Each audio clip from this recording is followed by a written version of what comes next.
Nós estamos fazendo um estudo, irmãos, sobre profecias, né? Eu quero falar um pouco mais sobre isso. A gente está nessa tônica de profecias e eu não quero abandonar isso por enquanto. Eu quero mostrar para vocês, nós vamos fazer um estudo hoje, continuar falando sobre escatologia, tá? A escatologia, ela é o ramo da teologia que estuda os acontecimentos finais. Como nós entendemos que estamos vivendo no final dos tempos, é oportuno falar de coisas desse quadro, desse momento, não é? E eu vou mostrar para vocês que nunca nós estivemos no final dos tempos como nós estamos agora, exatamente vivendo o cumprimento de muitas passagens bíblicas, de muitas revelações que se deram há 2000 anos atrás. Tá bom? Vamos passar o primeiro slide. Eu quero mostrar para vocês, dentro desse estudo, algumas coisas. Isso aqui é matéria de faculdade, tá, pessoal? É claro que eu vou colocar numa linguagem bem mais acessível, para que você possa acompanhar. Mas é o que a gente normalmente trabalha no curso de teologia. Primeiramente, escatologia, doutrina das últimas coisas, né? É uma parte da teologia cristã que trata dos últimos eventos na história do mundo e do destino final do gênero humano. Por que nós estamos estudando isso? Como eu disse, pelo fato de que nós estamos vivendo momentos finais que antecedem a volta do Senhor Jesus. Mas a volta dele se dará somente depois do grande e terrível dia do Senhor. Dia do Senhor é chamado na Bíblia, escatologicamente falando, como o dia da ira de Deus. É quando Deus vai mostrar a sua ira. Até hoje o mundo não viu a ira de Deus ainda, vai conhecer. Espero que a igreja não esteja aqui para conhecer a ira de Deus. Muito bem. Pode rodar, ok. Existem momentos que antecedem a volta do Senhor e nós chamamos de o princípio das dores. No princípio das dores, uma das coisas que vai marcar esse momento histórico que antecede a grande tribulação é a existência de falsos profetas.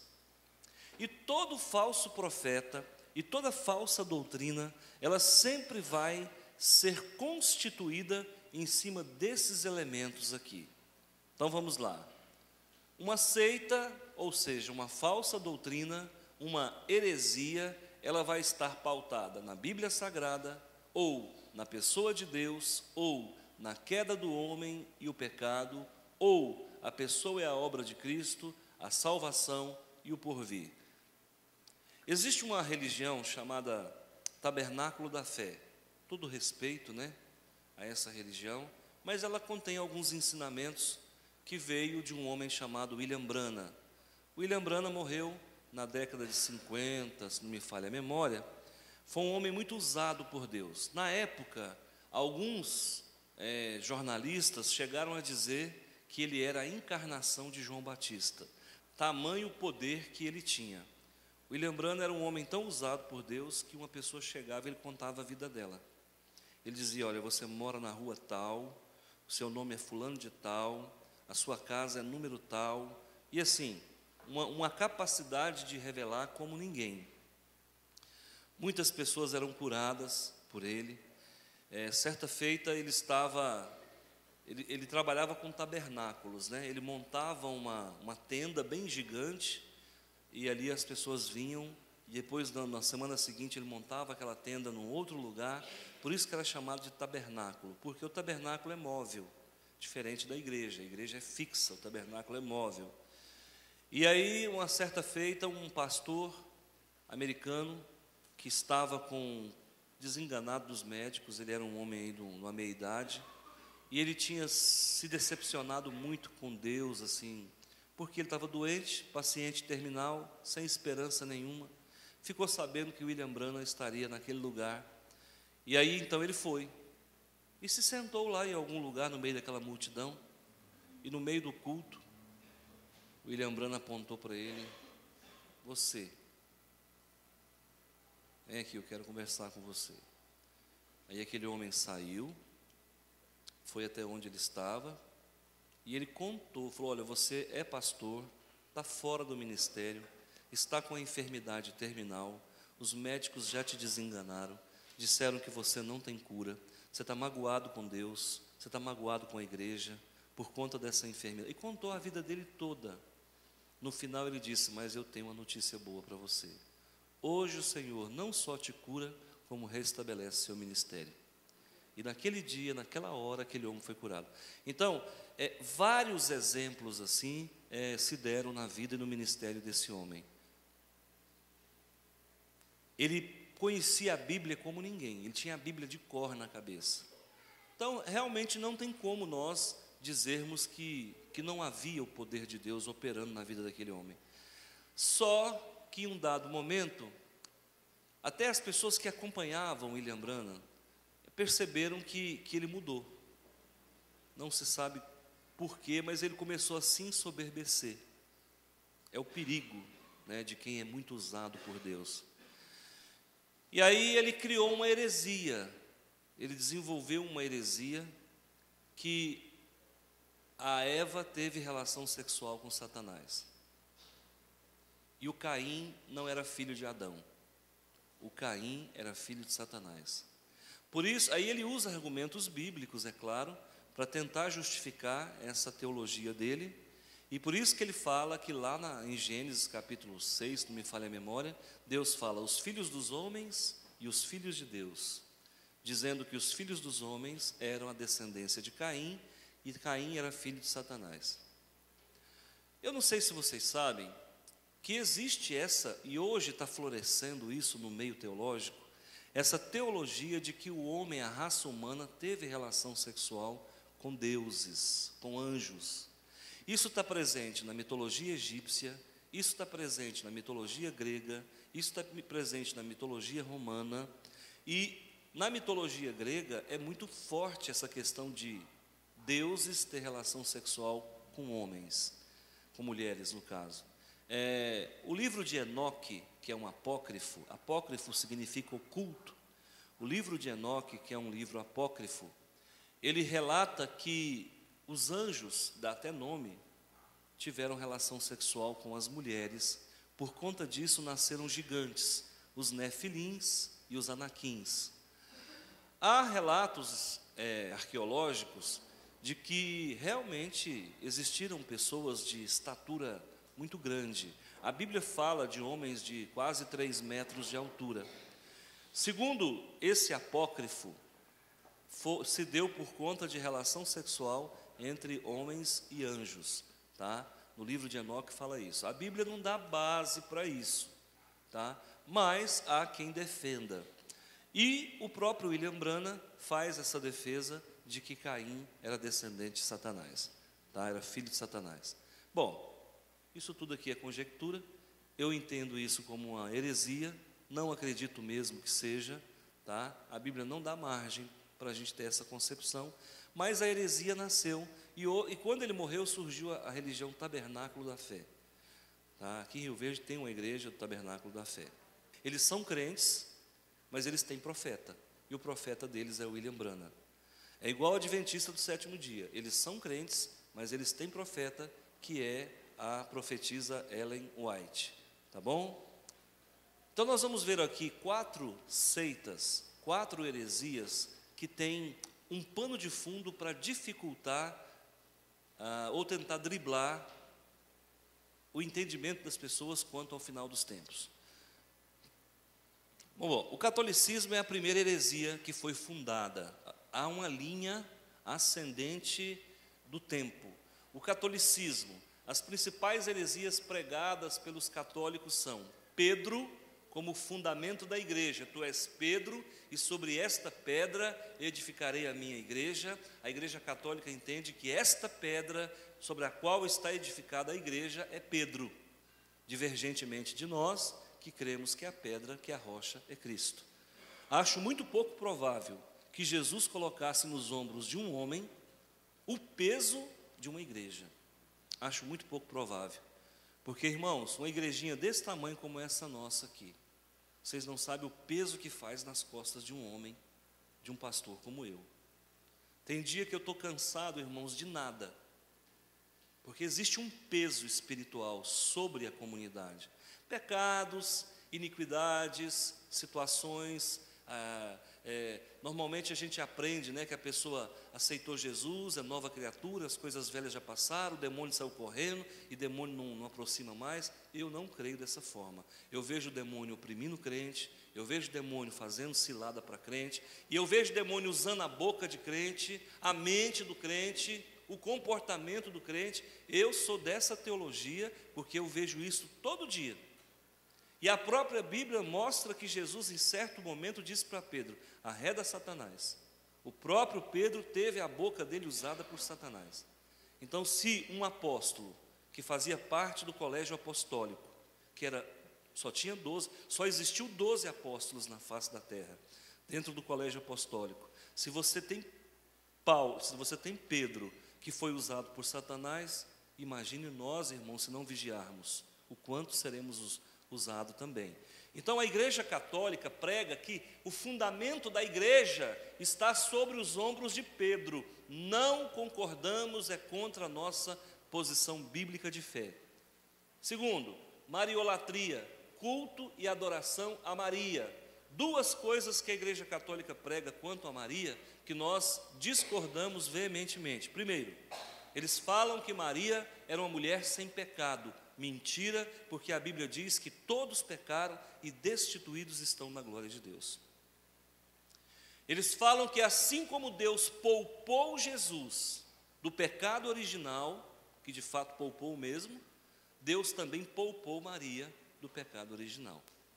Isso não tem base bíblica, não tem fundamento e é uma heresia. Um outro erro da Igreja Católica, dizer que Maria foi assunta aos céus. Outra mentira. Outra mentira. Maria não subiu aos céus. Quem subiu aos céus foi Jesus. Tá? Uma outra mentira, que Maria morreu virgem, com tanto de filho que ela teve. Se ela conseguiu morrer virgem, vou falar um negócio para você, meu amigo, aí é para acabar, viu? Então não dá para acreditar nisso, não.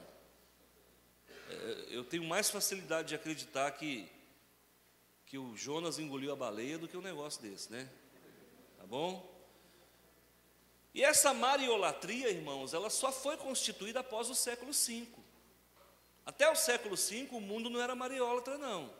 Depois é que eles mariolatraram. Tá bom? Orações pelos mortos e sinal da cruz.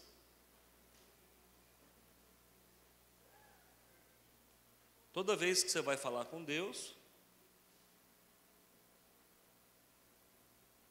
e eles ainda criaram outras formas de fechar o corpo, né? Pelo sinal da Santa Cruz. Lembra disso? Pois é. Santo anjo do Senhor, meu zeloso guardador. Lembra disso? Pois é. Então, irmãos, oração pelos mortos não tem base bíblica. Quando na blindagem eficaz, que nós vamos repetir o curso agora, eu quero que você faça.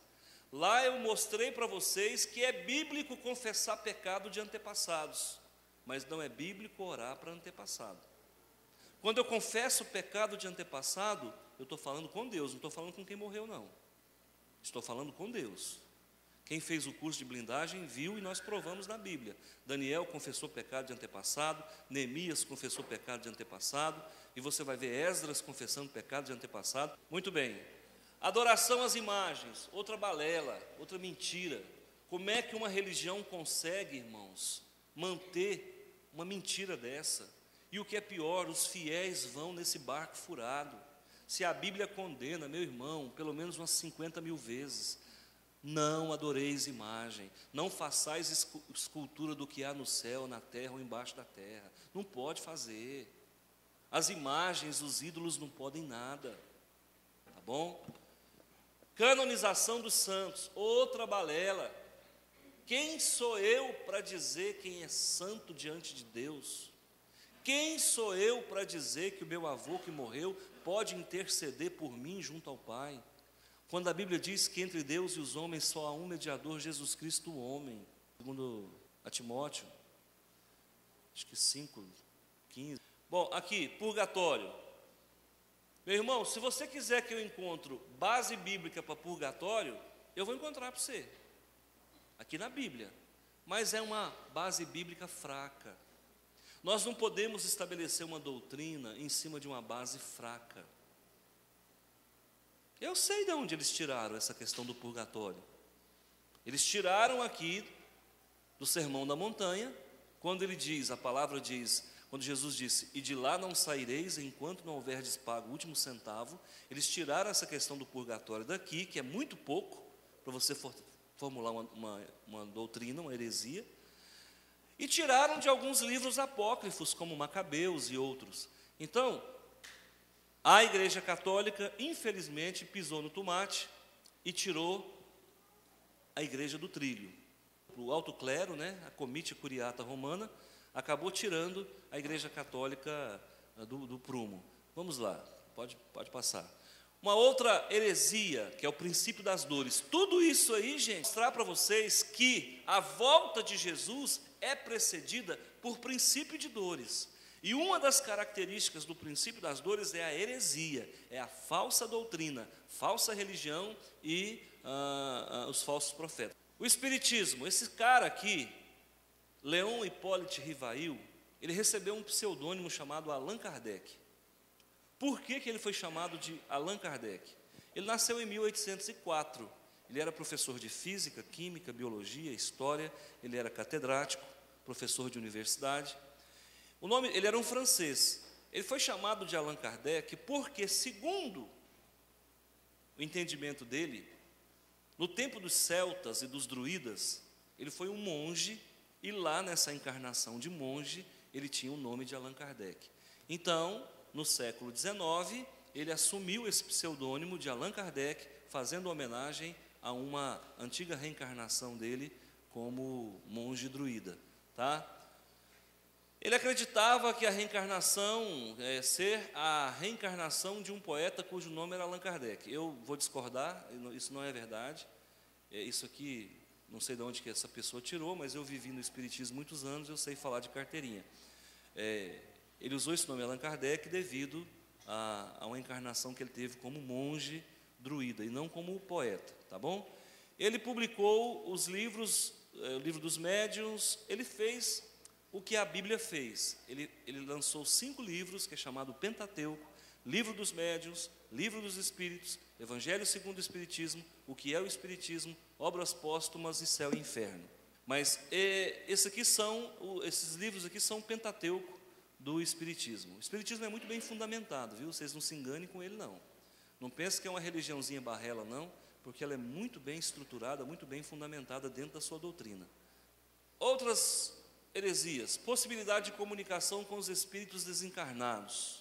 É outra coisa que o Espiritismo prega, e isso aí é a grande mídia do Espiritismo. Você já imaginou você chegar lá num centro de mesa branca, ou seja, lá onde for, ou numa sala de psicografia, e aí de repente o médium incorpora lá e fala: meu filho, Gleibson, você se lembra quando você era criança, eu te chamava de Dinho? Lembra? Você gostava de tapioca todas as manhãs. Respondão daquele tanto, só andava pelado.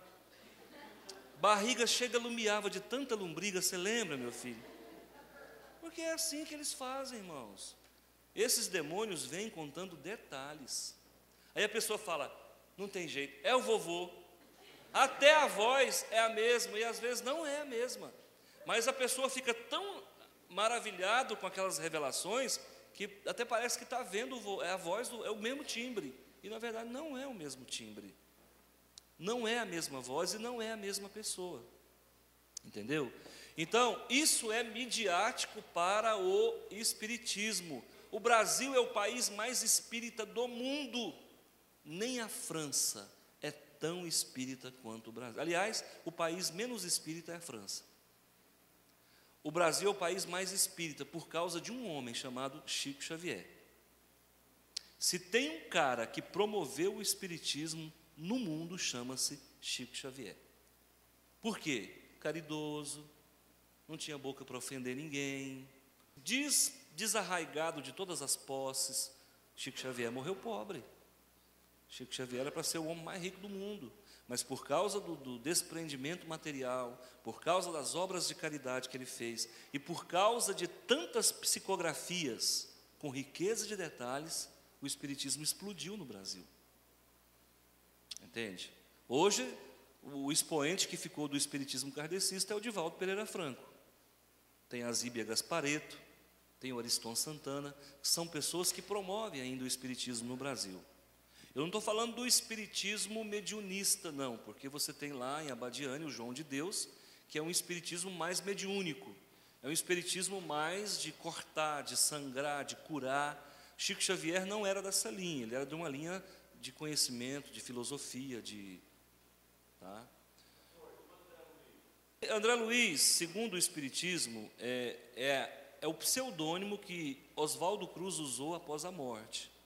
Quando Oswaldo Cruz morreu, Oswaldo Cruz era um sanitarista que morava no Rio de Janeiro e que erradicou a dengue. Hoje nós estamos vendo esse sofrimento com a dengue aí, né? Oswaldo Cruz, num tempo que não tinha mídia, num tempo que não tinha meios de comunicação, que não tinha informação, que a escola era coisa de rico, ele conseguiu erradicar a dengue no Brasil. E hoje, nós, com todo esse aparato, não consegue. Com SUS, com tanta coisa, não consegue. Quando Oswaldo Cruz morreu, aquele livro Nosso Lar, alguém já teve o desprazer de ler Nosso Lar? Pois é, o livro Nosso Lar relata que sobre a cidade do Rio de Janeiro existe uma estância espiritual chamada Nosso Lar. E muitas pessoas que morrem naquelas imediações, elas são levadas para essa instância espiritual. Oswaldo Cruz, quando morreu, ele ficou 8 anos no umbral. Umbral é o que eles chamam de inferno. O inferno é chamado de umbral.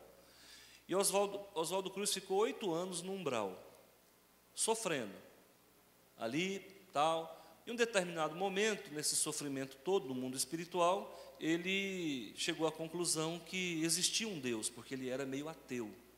Né? Coisa de médico, né? Ele era meio ateu.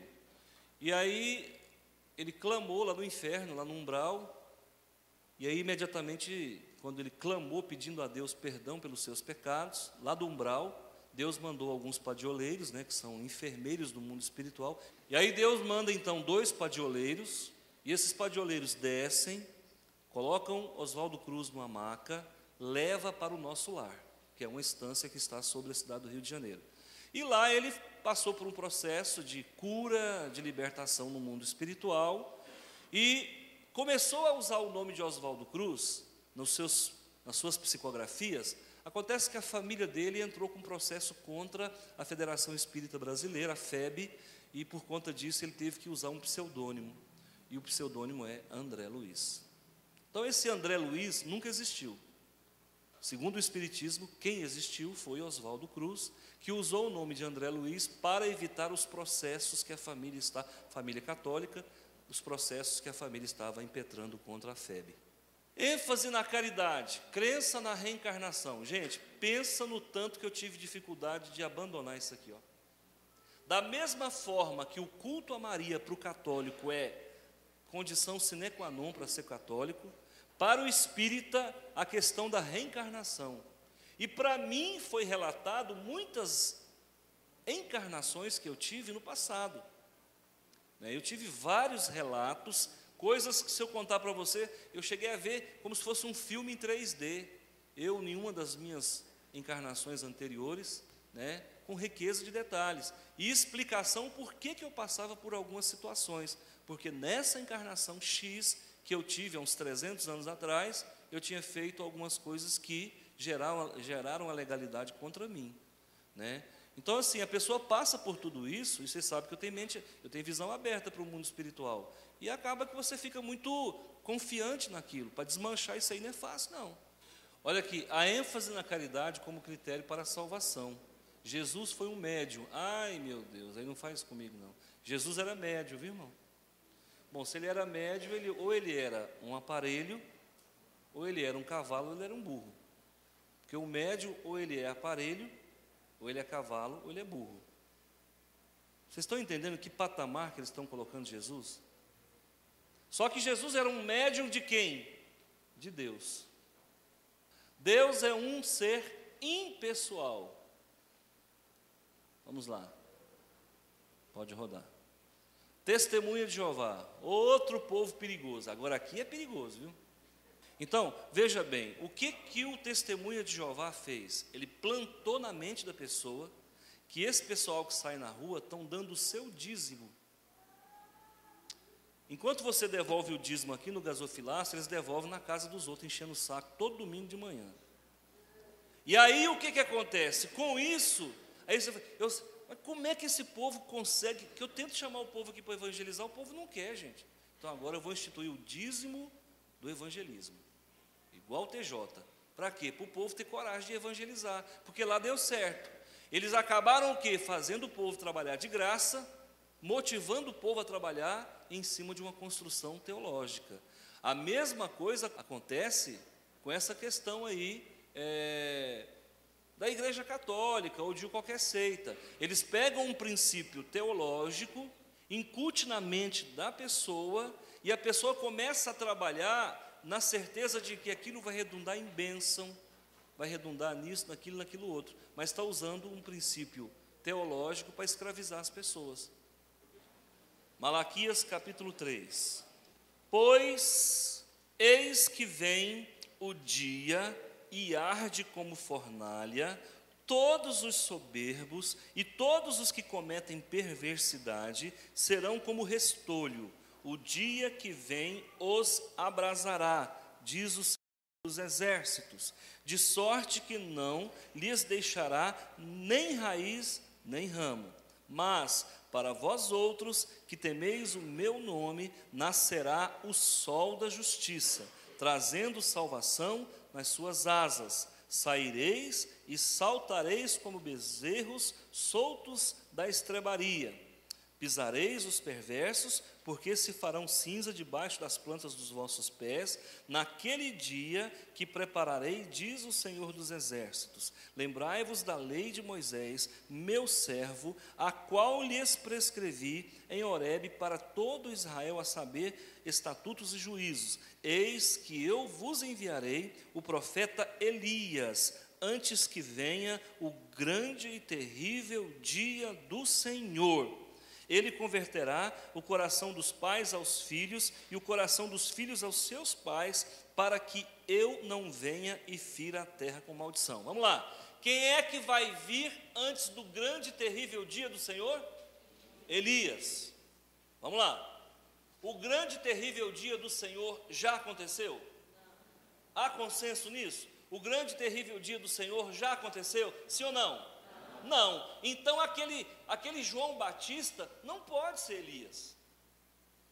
E ele próprio foi perguntado a ele: você é o Messias? Não. Você é Elias? Não. Ou João Batista vai mentir? Ele não vai mentir. Ele não era Elias. Gente, Elias vai vir antes da grande tribulação, o grande e terrível dia do Senhor. Ele vai vir antes da grande tribulação. Ele não veio ainda. Aí as pessoas fizeram confusão, por quê? Porque aqui fala assim, mas para vós outros que temeis o meu nome, nascerá o sol da... Quem é o sol da justiça?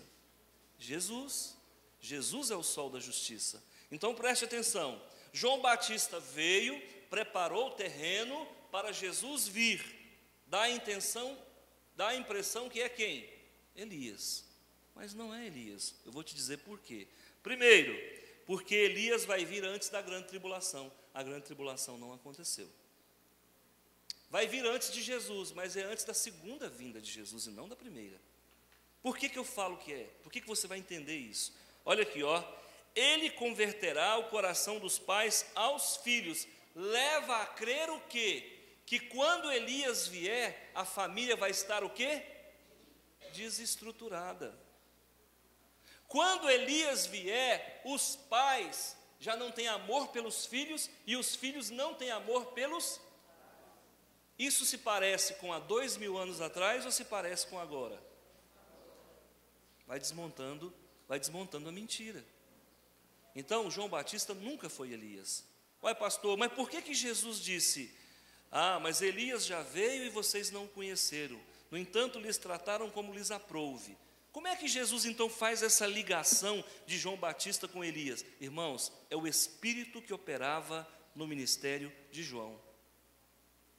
Você vai encontrar pelo mundo afora pessoas que têm o mesmo Espírito que eu tenho, de falar, de esbravejar, de bater contra o pecado. Você vai encontrar pastor desse jeito. Por quê? Porque o Espírito que opera no meu ministério, opera no ministério de outro. O Espírito que operava no ministério de João Batista é o mesmo Espírito que operava no ministério de Elias. Jesus chegou a falar: olha, de nascido de mulher não existiu homem mais poderoso do que João Batista. Ele chegou a dizer que João Batista foi maior do que Moisés. Ele chegou a dizer que João Batista foi maior do que Elias. Nascido de mulher é de óvulo e espermatozoide. Jesus não foi nascido de mulher. Jesus foi nascido de Deus. Na verdade, Maria só forneceu o ventre. Porque Jesus nascendo de um parto normal, tem gente que ainda fala que ele era um ET, um alienígena. Você imagina se ele aparece do nada? Boa, o pessoal estava até hoje procurando a nave espacial que ele desceu. Ele precisava nascer de um ventre. Então, nascido de mulher, João Batista é maior do que Moisés. Nascido de mulher, João Batista é maior do que Elias. Nascido de mulher, João Batista é maior do que qualquer um. Então, quando Jesus disse: mas Elias veio e o mundo não o conheceu. Por quê? Porque Jesus está falando do Espírito que operava no ministério de Elias. É o mesmo. Pensa num cara corajoso, é João Batista. João Batista era um homem tão corajoso que o Herodes Antipa vai lá e rouba a mulher do irmão dele. E traz essa mulher, essa Herodias, e traz essa mulher para a Judéia. Ele roubou a mulher do Filipe, do irmão dele, que era governador da Pérea. Ele vai lá, rouba a mulher, traz a mulher, põe na Judéia. Na hora que ele chega com essa mulher, dá a infelicidade de encontrar com João Batista. João Batista mete a mão na cara dele e fala: o que você fez é errado, porque esse é o espírito de Elias. Elias chegava em Jezabel e metia o dedo na cara da Jezabel. Vocês entendem? É o mesmo espírito. Então vocês me veem às vezes pregando dessa forma. Isso é um espírito, gente. Isso é um espírito. Eu, quando não estou pregando, eu não sou desse jeito.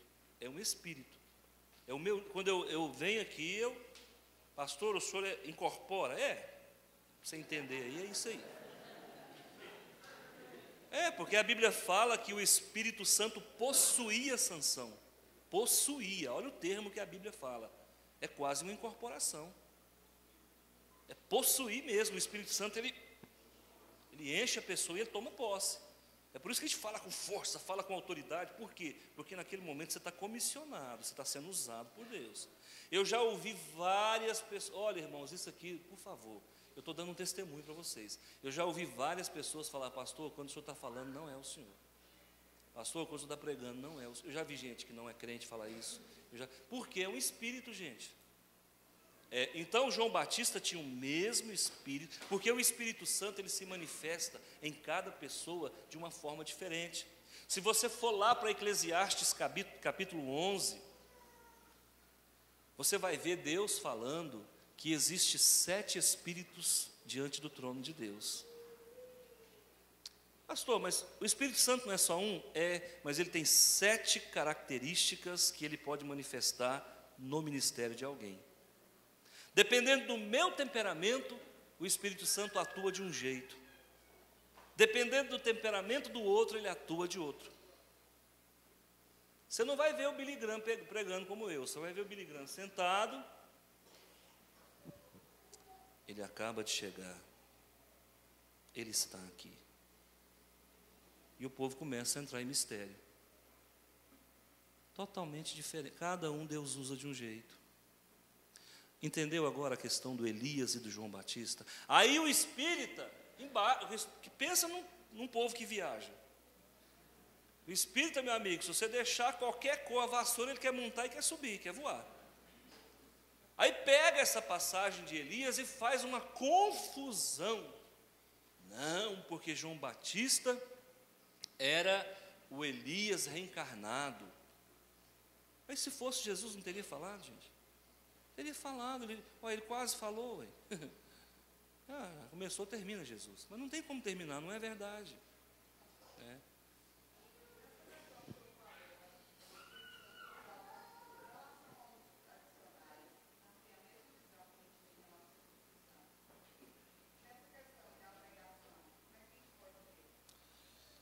O Espírito Santo, ele respeita o local, o ministério, a multiforme graça de Deus. Tem gente que vem aqui na igreja e não gosta do meu estilo, não volta nunca mais. Vai achar um monte de defeito. Ele é bravo, ele é valente, ele é crítico, ele grita demais, ele acusa demais, ele bate de frente demais. E tem outros que vão vir aqui, gente, e vai falar, esse é o meu lugar, não sai daqui mais. Por quê? São afinidades, a pessoa encontra no meu ministério aquilo que ele está buscando ou não. Então você vai numa igreja onde não pode bater palma, onde não pode dar glória a Deus, se chorar está em pecado, se cair está endemoniado. E aí eu pergunto para você, como que o Espírito Santo vai trabalhar? Vai trabalhar, gente, dentro daquele quadrado. Porque o Espírito Santo não faz bagunça, quem faz bagunça é o demônio. Se lá naquela igreja a pessoa não pode bater palma, o Espírito Santo vai operar sem botar o povo a bater palma. Entendeu? E cada um recebe aquilo que se dispõe a receber. Tá bom? Cada igreja tem um jeito de trabalhar.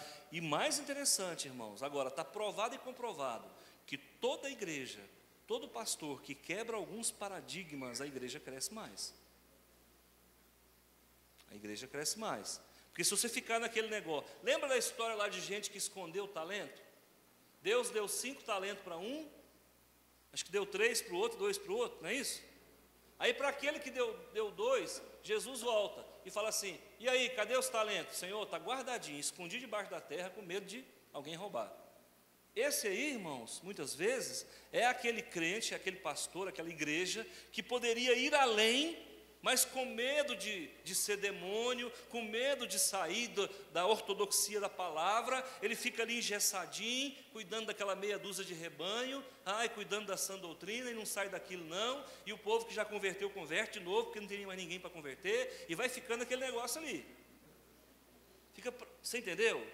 E aí quando Jesus voltar, eu sei que Deus vai falar, cadê os talentos?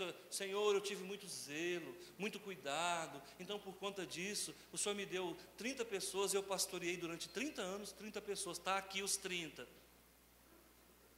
Servo inútil e fiel, foste infiel no pouco, sobre o muito não te colocarei. Com medo.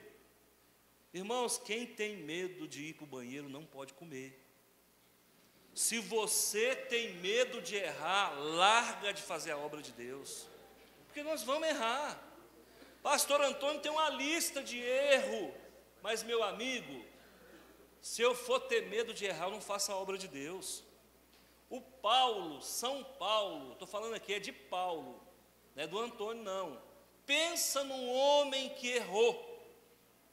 Paulo era um cara estúpido, ele era um cara sanguíneo, o que ele tinha que falar, ele não mandava recado, ele tinha intriga, hora ele tinha intriga com Barnabé, outra hora ele tinha intriga com João Marcos, andou discutindo com Pedro. O Paulo não era brinquedo não, meu amigo, mas fez uma obra grandiosa. No cômputo geral, houve superávit. Ele bombou, errou, mas acertou muito mais do que errou. Eu vou errar. Todo líder erra, não existe esse bonitão que não erra. Mas uma coisa é certa, irmãos, quem não tem coragem é pior do que quem tem e tenta fazer. É melhor errar tentando acertar do que ficar escondendo talento. Não. Negócio de falar em língua, isso é treino do demônio. Pode até ser que o demônio fala na boca de alguém. Mas se todo mundo que fala em língua só é demônio, o demônio está mais poderoso do que Deus. Então nós estamos seguindo o Deus errado. Porque na igreja é só o demônio que fala, então está danado aí. O Espírito Santo não tem poder nenhum. Tem igreja aí tradicional, irmão, que se falar em língua é o demônio, é o demônio. É uma igreja que é só o demônio que fala. Ué, pode ser que alguém aqui uma hora está falando de barriga cheia, comeu feijoada, está dando alucinação e começa a falar em língua. E daí, problema de quem? A obra é diminuída por isso? Não, ué. Vai com o demônio aí, encosta em alguém aí, começa a usar a boca da pessoa, e daí? Demônio, dando show pirotécnico à toa, porque não vai levar nada com isso. Então, irmão, o fulano está chorando, o fulano caiu endemoniado. E daí, irmão? Levanta, filho. Te repreendo em nome de Jesus, vamos continuar a caminhada. Parar com isso, esse povo fica escondendo talento, gente. Nós temos que trabalhar. Tem que trabalhar, tem que pregar o evangelho, tem que ir para a luta, tem que, sabe, ter coragem de falar, sabe? Errar, vai errar mesmo, não tem jeito não. Silent night, holy night. Silent night, holy night.